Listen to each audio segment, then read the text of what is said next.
Are you spending loads on probiotic pills that aren't working? Nature already made natural probiotics, and they can be a game changer for your health. Just one spoonful of the right fermented foods alongside your meal can help lift your mood, flatten your belly, and support brain and gut health. What you'll learn today, the top fermented dairy foods that feed your gut, including the best 3 gut-loving cheeses, why some yogurts are harmful, why others are healthful, what those labels really mean, live cultures, heat-treated, hidden sugars, and how to enjoy these foods in real life. You'll also learn why fermented foods are usually better than supplements. And stick around to the end to find out when it's actually worth spending money on probiotics and how to eat corn without wrecking your gut.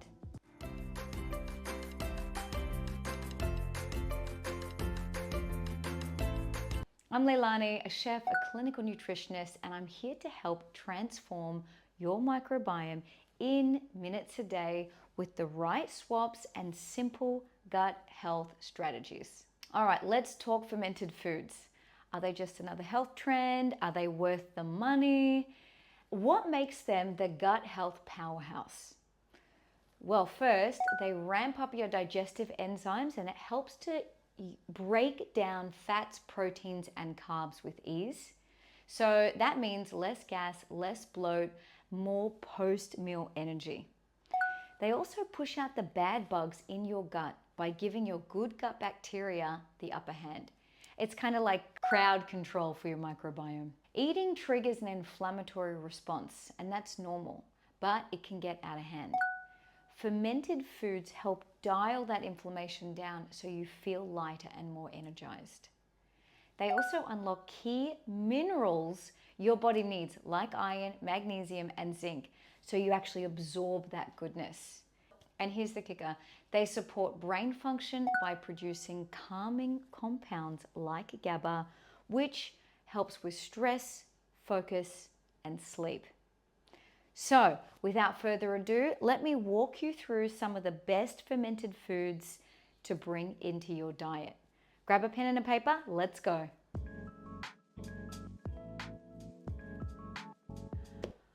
Alrighty, we're gonna start with yogurt because that's such a popular food product these days.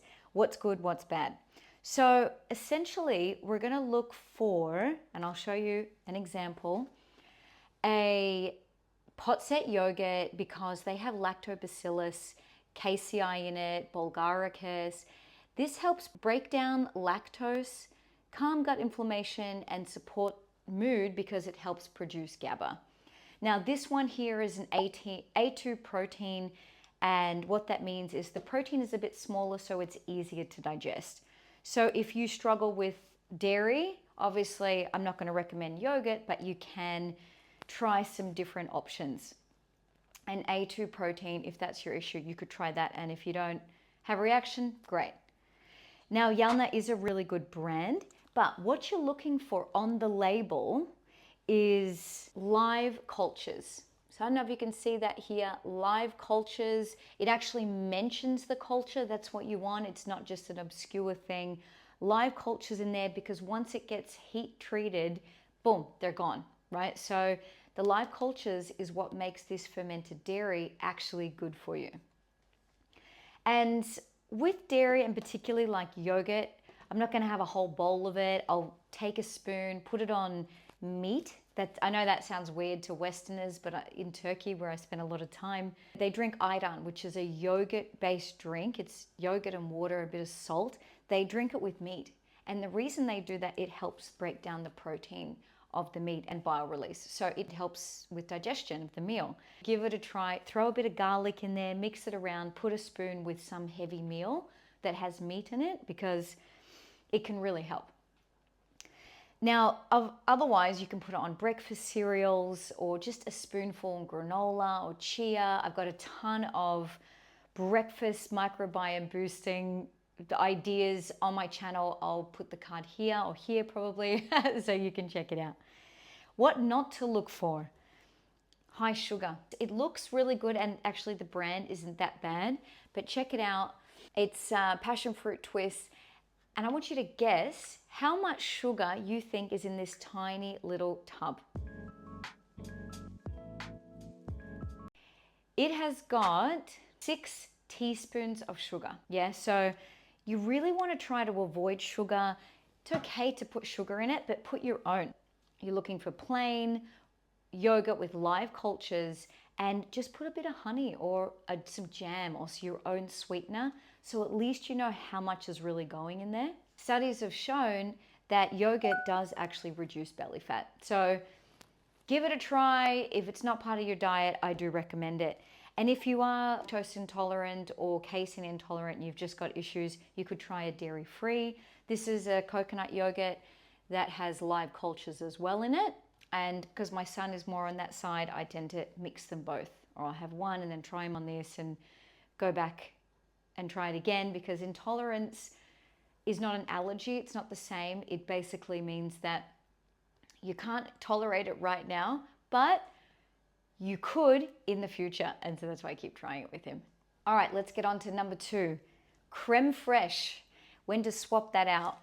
Anytime you have cream or mayonnaise, this is your better fermented dairy option.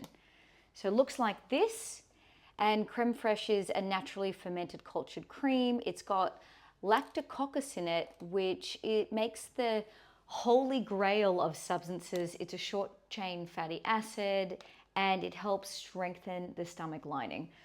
So I wouldn't say absolutely run out and get it, but if you do want to swap your dairy and you love mayo, mayo's not dairy, but mayo's harmful in its own way. But certainly cream is so difficult for the body to break down. Try this as an option. You got to trust the French. They know how to make really good food. This is a French technique. And essentially it has been fermented so live cultures are added to the milk and it's fermented for about 24 hours. Moving on to the next one, something you definitely know, but I want to walk you through the label. Now we've got sauerkraut and kimchi.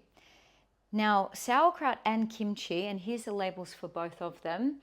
They have Lactobacillus plantarum, and it really reduces bloating, improves mood and immunity. Now let me walk you through a couple of differences.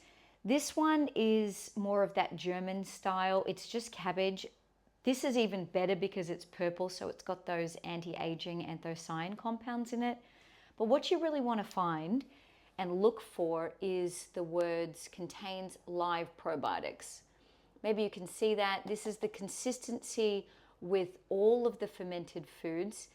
And if it doesn't have that, it's not going to work. So this one here has wild fermentation. It's raw. So that's another thing you want to look for. Because if you don't have, once you heat these fermented foods, those live bacteria actually die off. And there are still benefits. So the bacteria breaking down, say the lactose, they're producing postbiotics and compounds that are really good for you, but you don't have the part that helps the digestion of the meal. So that's why you can get an average sauerkraut, one that's on the shelf. This was refrigerated. This one I actually bought from the supermarket, but you could get it from health food stores or supermarkets. And the other products I got, the yogurt and the crème fraîche, they also come from supermarkets. So it's pretty readily available. That's in Australia. I've seen it in the States and I've seen it in England as well. So it's out there because it's not just a buzzword. This is really, really good for your gut. And on a side note, just 1 spoon of either of these or most of the probiotic foods have 1 billion microorganisms in it. And that's a lot, like if you think about that. So you don't need much. So even though this cost me $10, right? That seems expensive, but I put 1 spoonful with all of my meals and my kids' meals. That's all I need. So I opened a jar. That doesn't happen very often. So I'm talking about, have a look. How gorgeous is that pink? If you can mix it up with sauerkrauts, do that. So look at that. That's all you need. 1 fork or 1 spoonful to get the benefits. You can make your own sauerkraut's not that hard to make. It is a lot cheaper to make it yourself. I've also made kimchi, Kimchi is a lot harder to make, so I wouldn't necessarily make this or recommend to make it. I got this at the Asian grocery store, and it is basically the Asian version of sauerkraut. So anytime I have an Asian inspired meal, kind of curry or stir fry, I'll put this on the side. And it's got a chili, it's got a kick, it's so many flavors like Asian food loves to do. Check it out. This is what the label looks like here. And inside it is fermented cabbage. And I know it doesn't always look that good, but I'm telling you, it is worth trying. And the other thing that we have so many issues around is people's taste buds are so programmed to sweets, and that creates more of that bacteria that wants sweets. So the more you have of that, the more it's going to tell your brain, hey, I need sweets, I need chocolate, I need sugar. Once you start moving into sour foods and bitter foods, but the process of the fermentation creates a sour food, like yogurt is a bit sour, sauerkraut is sour. It's a lot for at first, but once you start bringing that into your diet, your taste buds and your gut bacteria change, and they start moving away from the sugar bacteria to the bacteria that actually crave this food. So probably not on day one, maybe not even on day 7, but if you try it after a couple of weeks, you will really want to start eating that and bring it into your diet as a regular part. So gut health challenge is you take a fermented food and add a little bit for every meal. And I've got this as part 1, but I've got a part 2. So there's plenty of choice with fermented foods. And even if you just had a spoon of sauerkraut with every meal, that's enough. Now I want to bring up another point. With fermented foods, if you experience, say, itchy skin, bit of hives, headaches, bloating, it just doesn't sit well with you. It's generally over histamine production within your body. And these are healthy foods, but for a person that has that, which is linked back to a gut dysbiosis, which I talk all about in my course, and so I'll drop the links below. You can go check the information there. But essentially, it's the same as having a zoo full of animals and putting more animals in that zoo. So chaos breaks out. And so that's the one time I would say don't eat fermented foods, because it's going to cause a reaction.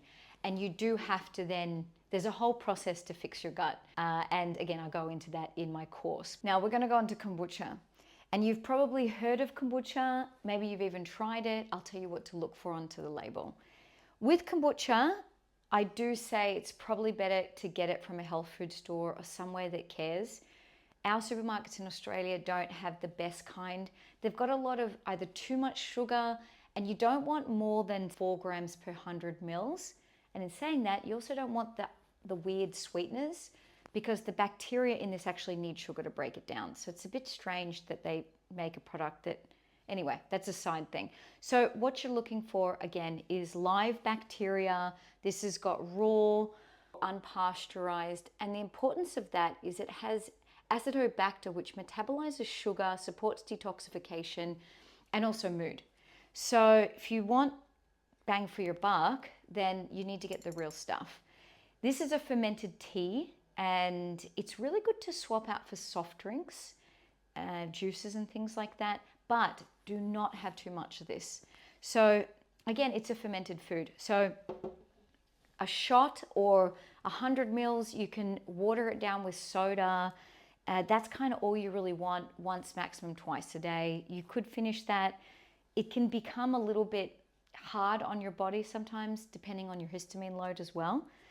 But a shot of this with food, excellent. And it should taste a little bit sour. So let's try. It is. It is sour. It's a little bit sweet, but you don't want it too sweet. It is important that you read the label with kombucha. And again, you don't want it pasteurized, so go for it raw. Before I go on to cheeses, and there are 4 cheeses I recommend, is probiotics are really important for gut health. And I've mentioned all the reasons why, but they don't work as well without prebiotics. Prebiotics, which I'll do a talk on coming out next week, are the food for the bacteria. Probiotics are the actual live bacteria, and they pass through you, which sounds funny. It's like they're taxis, okay? So the taxi picks you up, drops you off, and keeps going. So they're helpful, but they pass through. That's why you need to continually eat them. And another reason why, I'll get into that soon about when to spend your money on probiotics. But in the meantime, I have in my gut health course, I break it down. I have in-depth cheat sheets on what they are, when to use them, and they're all really user-friendly, as well as a workweek menu that incorporates all the gut healthy ingredients within all of those meals. So I do recommend go and check it out because it can be a game changer for your health. And we have a lot of information out there, but I've really spent the time to compress it and walk you through the exact process of how to get better gut health, because you've probably spent 10, 20 years destroying your gut health. It can take, they say, a month for every year you've had that problem. You need to know what to feed it. There's a gut reset protocol within there because you've got to start by taking things out. There's a sequence of events that need to happen.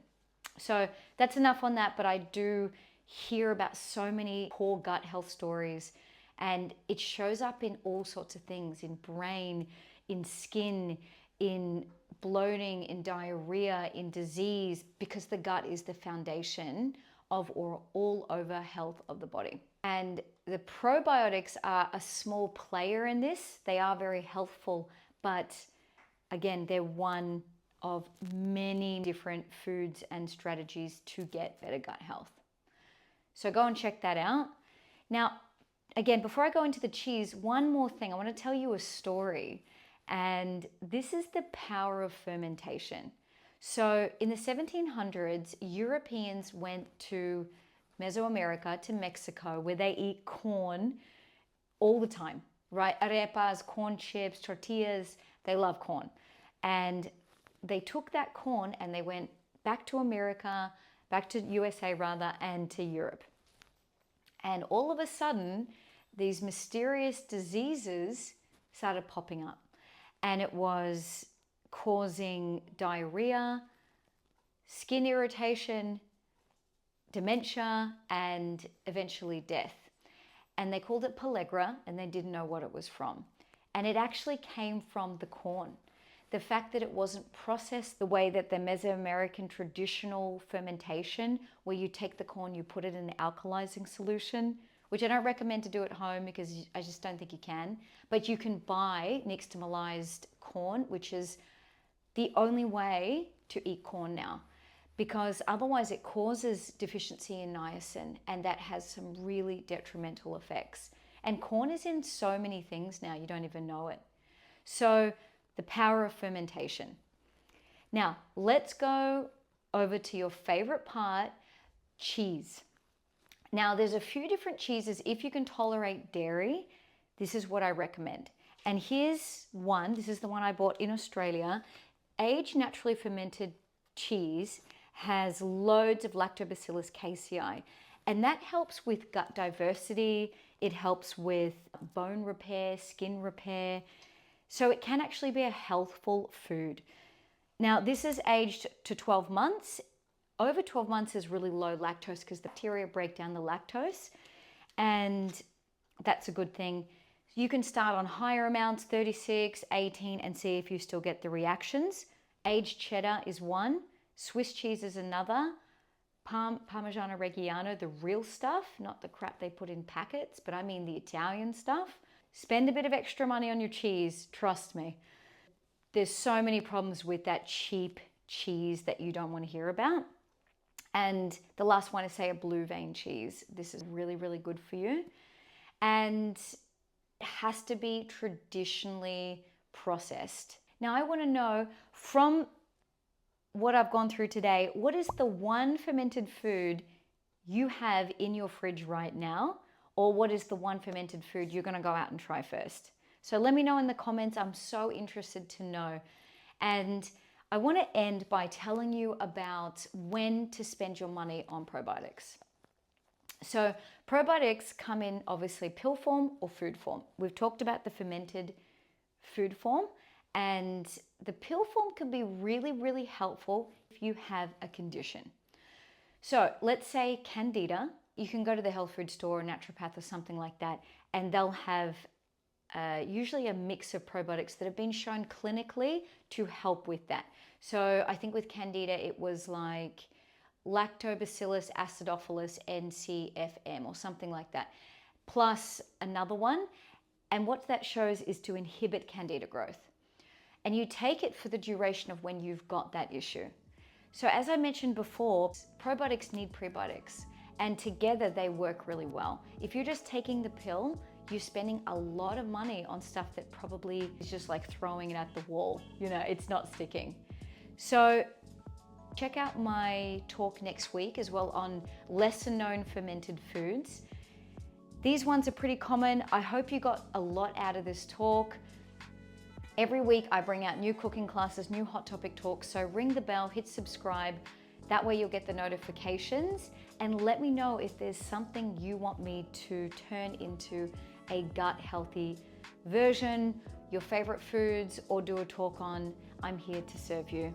Thank you. See you in the next video.